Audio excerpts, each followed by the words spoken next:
आद इरम नाम की बस्ती के रहने वाले थे, इसलिए उन्हें आद इरम भी कहा जाता था। ये इलाका अदन के गिरदोनवा में आबाद था। ये लोग बहुत ही लंबे कद और मजबूत कामत के लोग थे।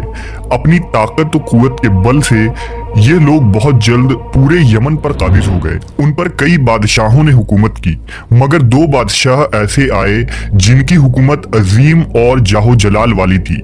एक का नाम शदीद और दूसरे का शद्दाद था, जो भाई थे और अपने जमाने में बेशुमार लश्कर और खजाने जमा किए थे।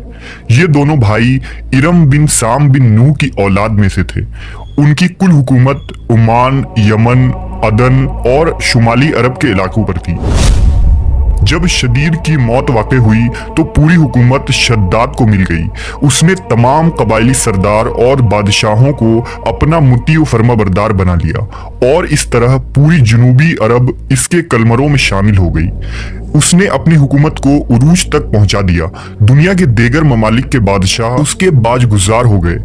इस तसल्लुत और गलबे ने उसको इतना मगरूर मुतकब्बिर कर दिया कि उसने खुदाई का दावा कर डाला।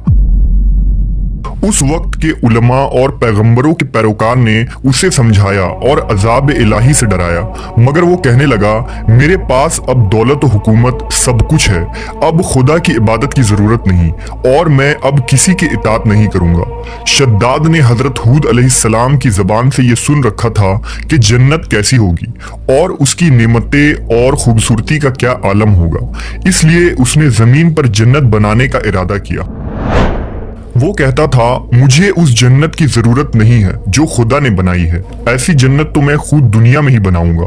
लिहाजा उसने 100 मोतबर अफराद को जमा किया और हर एक को 1000 आदमियों पर मुकर्रर किया और पूरे दुनिया के माहरीन को अदन आने की दावत दी। उसने अपने भांजे ज़हाक को, जो ईरान का बादशाह था, कहला भेजा कि जितना सोना चांदी तुम्हारे पास जमा है वो फौरन मेरे पास भेज दो। ज़हाक ने ऐसा ही किया।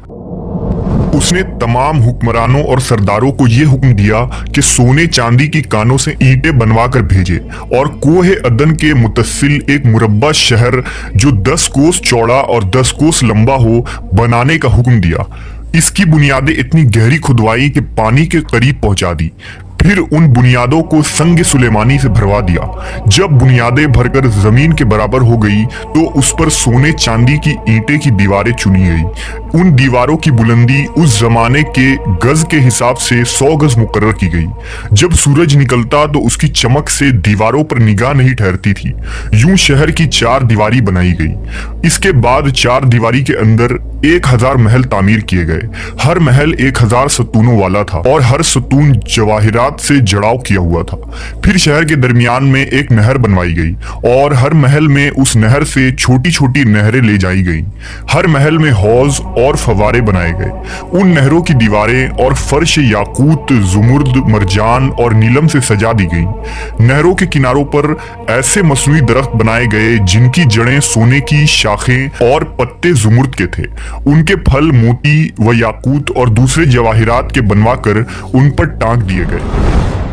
शहर की दुकानों और दीवारों को मुश्क, जाफरान और अंबर और गुलाब से सीकल किया गया। याकूत जवाहिरात के खूबसूरत परिंदे चांदी की ईंटों पर बनवाए गए, जिन पर पहरेदार अपनी अपनी बारी पर आकर पहरे के लिए बैठते थे। जब तामीर मुकम्मल हो गई, हुक्म दिया कि सारे शहर में रेशम के कालीन बिछा दिए जाएं। फिर नहरों में से किसी के अंदर मीठा पानी, किसी में शराब, किसी में दूध और किसी में शहद और शरबत जारी कर दिया गया। रिवायतों में आता है कि इस जन्नत को बनाने में 300 साल लगे और शद्दाद की उम्र 900 साल के करीब थी। बाग इरम के मुकम्मल होने के बाद वो अपने लाओ लश्कर के साथ मुतकब्बिराना अंदाज में शहर की तरफ रवाना हुआ। जब करीब पहुंचा तो तमाम शहर वाले इसके इस्तकबाल के लिए शहर के दरवाजे के बाहर आ गए और उस पर जर और जवाहिर निछावर करने लगे।